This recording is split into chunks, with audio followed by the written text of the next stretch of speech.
Olá, pessoal. Então, bem-vindos aqui à segunda aula. E essa aula nós vamos falar sobre o naipe de copas. O naipe de copas, ele vai falar sobre as emoções. Ele tem por elemento principal a água. Símbolo geralmente é coração, ou é água, ou é vaso, ou é cálice, ou é taça, qualquer recipiente que possa ter a água dentro, né? Ele é um naipe que a gente começa, todo curso que eu começo por ele, porque é o mais fácil de entender. Tem sobre a regência desse naipe aqui os signos de Câncer, Escorpião e Peixes, que são signos de água, tá? E o triângulo para baixo é o símbolo universal da água, tá? Então a gente está falando que aqui, esse naipe, ele é um naipe de domínio das emoções, ou seja, é o naipe da voz do coração, tá? É o naipe do sentimento, é o naipe da sensibilidade, é o naipe do amor. Tá? É como a gente desenvolve como a gente desenvolve e vamos desenvolver o sentimento ao longo da vida. Ele está fortemente ligado à energia feminina, à energia yin. Tá? A gente está falando de energia feminina, energia de mãe, questão de é, emoção, sentimento e também questões de acolhimento e intuição, tá? É um naipe que vamos trabalhar a questão das mensagens intuitivas. Ele é um naipe que está sempre, o sentimento sempre vai estar em cima da lógica, acima da lógica. É um naipe muito vivo, né? Apesar de ser receptivo, sempre vai haver essa troca, vai sempre existir essa via de mão dupla, tá? E a gente vai focar sempre no lado emocional e da sensibilidade.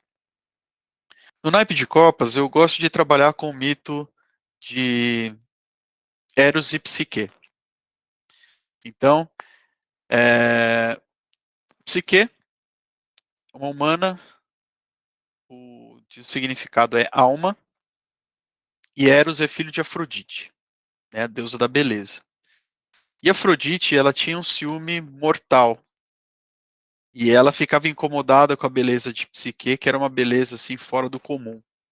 Então ela conversou com Atena e pediu para Atena que houvesse o sacrifício de Psique e pediu para que Eros a levasse. Então Eros foi levar a Psique, ele cobriu o seu rosto e levou para a montanha, e chegando lá, quando ele virou a Psique para empurrar no penhasco, ele ficou completamente apaixonado por ela. Mas a Psique não sabia quem era ele, né? Porque ele estava com o rosto coberto. E esse foi o encontro de Psique. E aí o amor estava no ar, estava completamente apaixonado. Ela também estava apaixonada por aquele ser misterioso. E ele acabou levando Psique para o seu castelo. E lá no seu castelo eles tinham suas relações, eles tinham seus encontros. Porém, Psique não podia ver o Eros. Então ficava sempre na sombra, sempre na penumbra, e não podia, porque ele não queria que ela soubesse quem era ele. Mas ficaram felizes ali por um bom tempo. Até que um certo dia, a Psique foi ao encontro de suas irmãs. E quando ela encontrou as suas irmãs e contou toda a história, né? As irmãs dela chamaram ela de louca, falaram: "Não, você é louca, como é que você fica casada, está casada com uma pessoa que você sequer sabe quem é, você não viu o rosto dessa pessoa até hoje, e se essa pessoa for um monstro, né?" E aí as irmãs acabaram contaminando a cabeça de Psique, que voltou assim super arrasada e voltou para casa assim super determinada a é, acabar com esse mistério, né? Então foi quando logo, numa noite, estavam os dois no castelo, Eros e Psique, e ela conseguiu dar um jeito de pegar uma lamparina e iluminou o rosto de Eros e viu que era assim um ser belíssimo, era um homem belíssimo, mas o que aconteceu?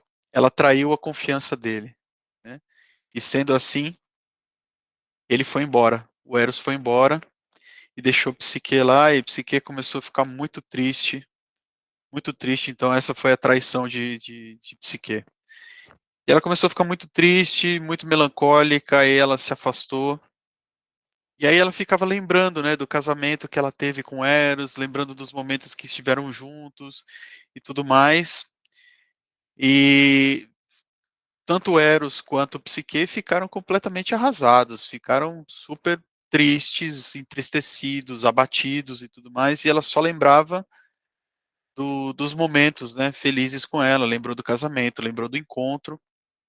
E foi quando ela foi ao encontro de Afrodite, de mãe de Eros. Foi lá suplicar pela pelo seu amor, né? Por Eros.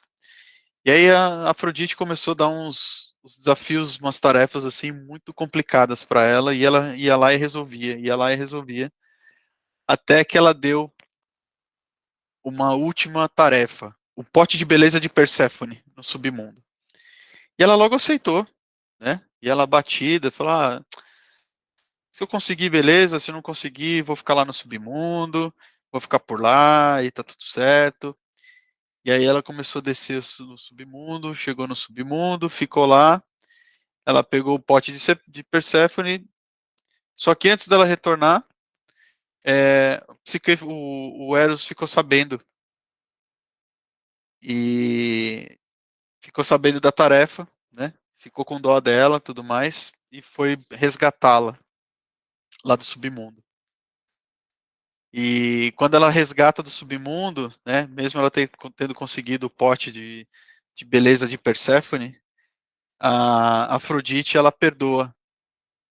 E além de perdoar, ela acaba dando um título de semideusa para ela e deu espaço, né? Deu o poder para que ela subisse pro pro Olimpo para acompanhar Eros na sua jornada, tá? Então, que foi elevação de Psique para um nível divino, né? Para acompanhar o Eros. Então, essa história aqui, esse mito, a gente vai falar dos arcanos de 2 ao 10.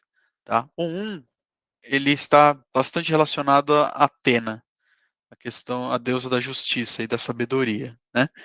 E depois as cartas da corte fala de Narciso, consequentemente, né? Na sequência. O valete de copas ele vai falar de Narciso, o cavaleiro ele vai falar de Perseu, a rainha vai falar de Helena e o rei vai falar de Orfeu. E eu vou falar mais para frente um pouquinho de cada um deles. Então, quando a gente fala do naipe de copas, que é a questão do lado sentimental, da emoção, a gente tem, né, a gente começa pelo Ás, que vai ser sempre o começo de algo positivo, que é o despertar da intuição, despertar do sentimento íntimo, despertar de uma emoção, é o começo, tá? E é claro, do lado negativo é que não tem esse começo, né? Então, assim, eu vou falar das questões do lado positivo e vocês ponderam no lado positivo, que é exatamente o oposto, é o que não tem, tá? Todas as anotações, façam as suas anotações na apostila e todas essas palavras-chave aqui estão também na apostila de vocês, tá bom? O 2 é onde ele vai falar ali do encontro de Psique, né, quando encontra Eros, então vai falar assim de uma união harmoniosa, vai falar de relação de duas pessoas, vai falar de parceria, vai falar de somar com o outro, vai falar também de aprender com os erros do passado, aprender com os defeitos, aprender com o que já foi, mas lembra que o 2 ele sempre está relacionado ao outro, então a parte emocional sempre relacionada ao outro, tá? Então pensa como casal, como parceiros, como os melhores amigos e assim por diante, tá? E por ser essa paixão de Eros, né, esse encontro, essa coisa gostosa, essa coisa bonita, não pode ser uma relação superficial, né? Porque realmente foi uma coisa muito, muito forte. Então, assim, os arcanos menores, eles têm limites muito menores, então eles são cartas mais rápidas, ou não é, não tem essa de meio termo, né?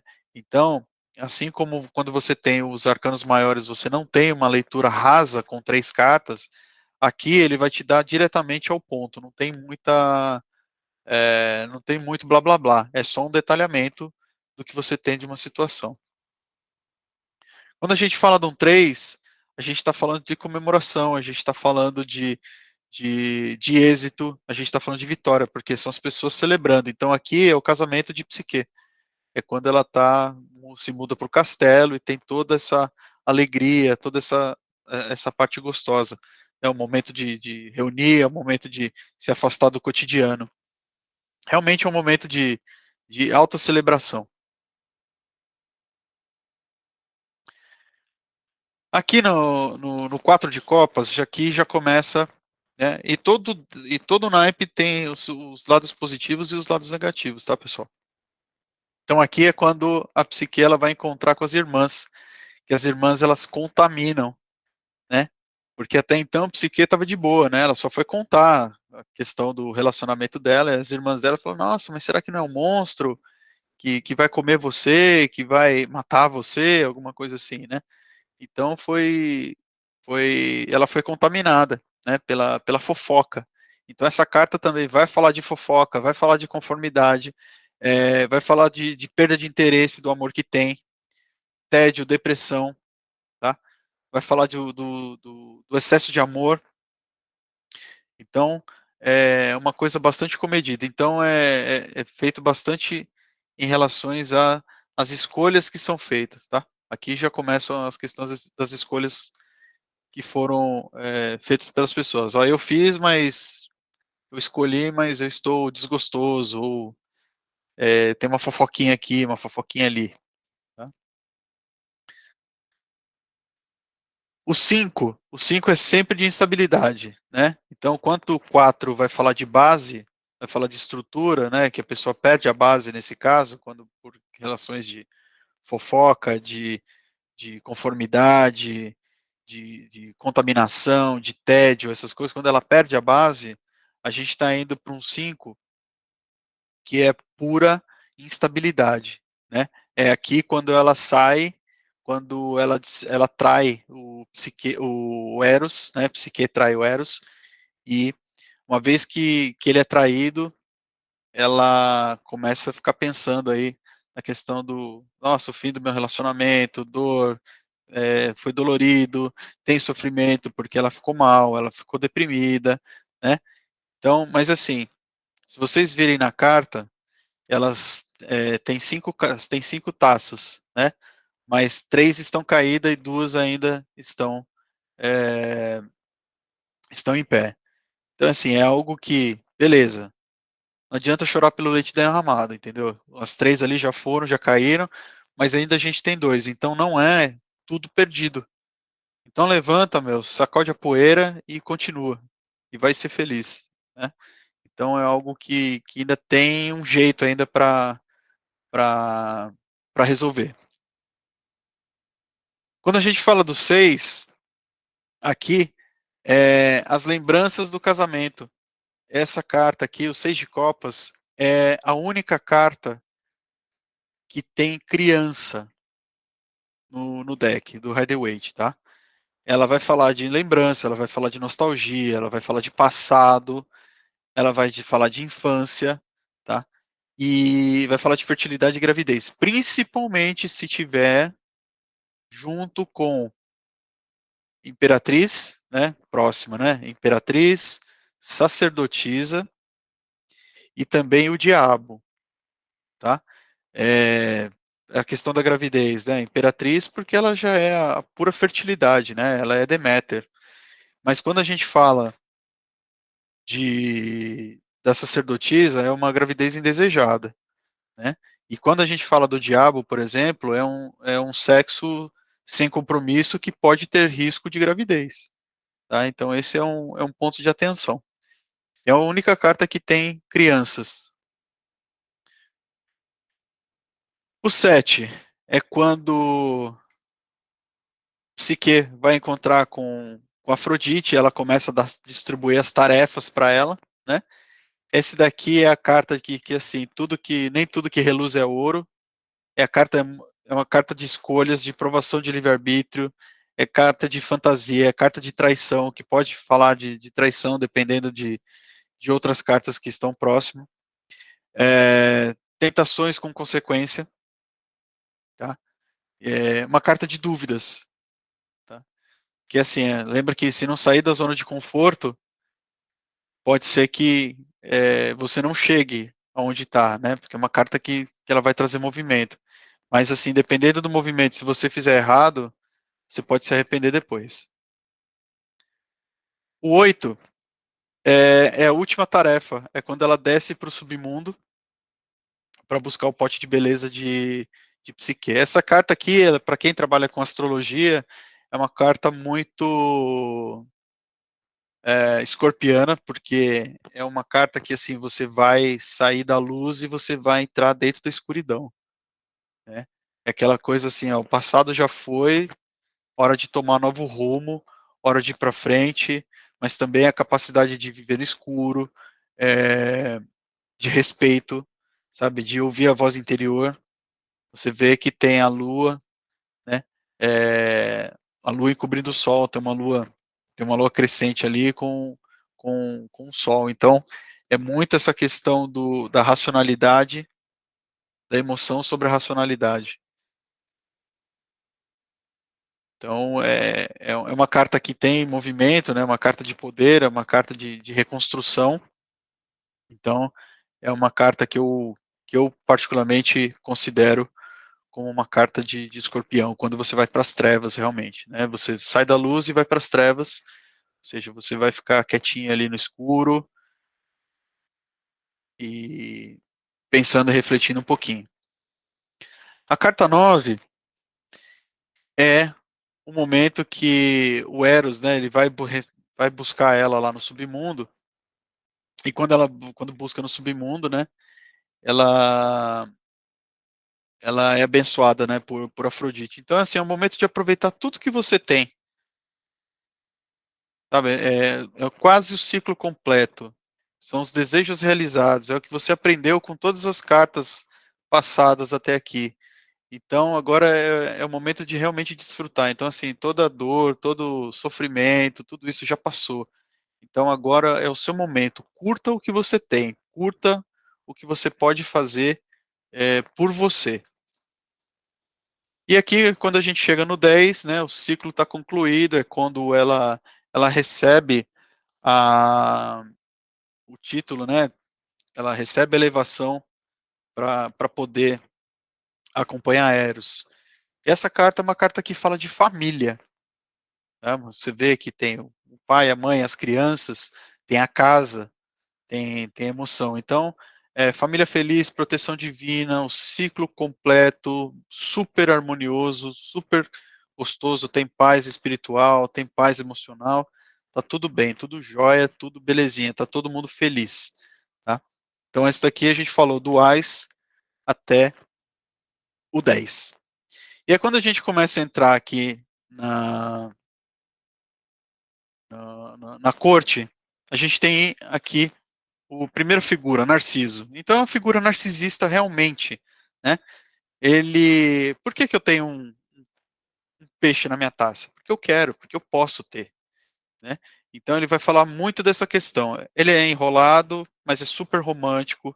A gente assim todos são românticos da corte aqui, mas é aquele chorão, é aquele narcisista, é aquele mimado, aquela pessoa mimada. Então aqui a gente, quando começa a colocar os arquétipos, é uma pessoa mimada, tá? Mas também ele traz a vibração muito parecida com o Ais, que é o início. Então, início de relacionamento, nascimento de novas oportunidades no campo sentimental, no campo amoroso, tá? É sonhador, cabeça nas nuvens total, mas é muito perfeccionista e muito caprichoso. Lembra que ele é narcisista, então sempre vai ter essa condição do cara assim, então, mas eu faço, eu isso, eu aquilo. Então, é a pessoa que se acha demais. A gente está falando de Narciso. O Cavaleiro a gente está falando de Perseu. Ele assim, ele é super emocional, é super sensível, cuidadoso, apaixonado, né? Mas assim, ele é super devagar, ele é super desconfiado, pode ser bastante superficial, tá? Mas ele traz a energia do naipe, lembra? Então, é a chegada de propostas, principalmente as propostas e convites relacionados ao campo emocional, tá? Sentimento. Então, o cavalinho é um cavalinho lento. Então, assim como a água, né, o fluxo da água, o lento, ele também é lento, não tem esse movimento, não tem esse estalo como outros cavaleiros. E você precisa observar sempre a direção que ele está olhando. Ele sempre vai olhar para o lado direito, da esquerda para a direita, tá? Então preste atenção no que tem atrás, no que vem antes e o que vem depois. Mas ele vai falar de uma pessoa jovem e bastante apaixonada. A rainha, essa daqui é a mãezona. Esse arcano aqui é dos maiores níveis de intuição, tá? Super poderosa, ela tem muito controle emocional, tá? É uma pessoa amiga, é uma que compartilha, então ela divide toda a questão de sentimento, ela se relaciona bem com as pessoas, mas assim, ela é super ingênua, super sonhadora, porque ela é apaixonada, né? Ela é movida a sentimento, e o que acontece?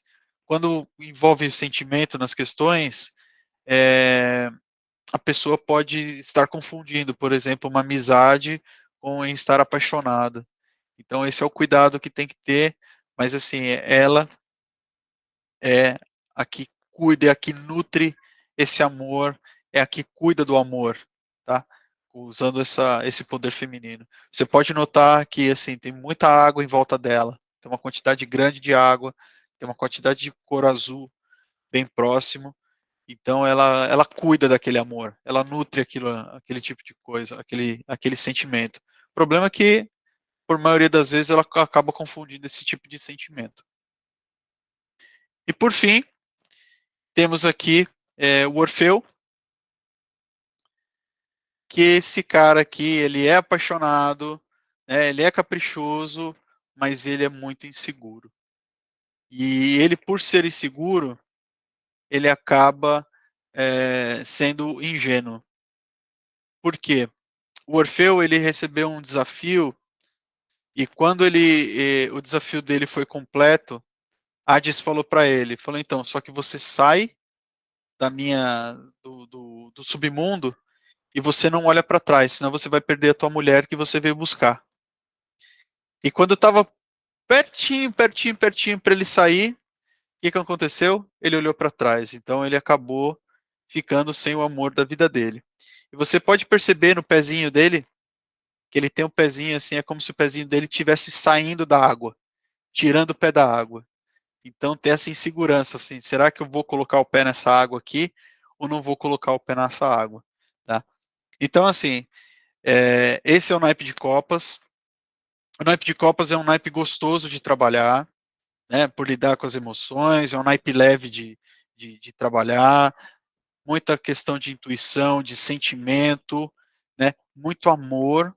Então, assim, quando vai falar do campo emocional, Copas é o o primeiro, né? O primeiro que aparece. Então, se a pessoa, por exemplo, vem em busca de questão de amor, se sai copas, a pessoa tá, beleza, tá no céu, porque são esses são esses conflitos que vai precisar passar, sobre essas questões que vão ter que passar, a questão de saber lidar com fofoca, saber lidar com escolha, saber lidar com ego, saber lidar com insegurança, saber reconhecer no outro, saber celebrar, saber também se recolher quando necessário. Então, são todas essas características aqui que a gente tem nesse naipe gostoso de trabalhar, tá bom?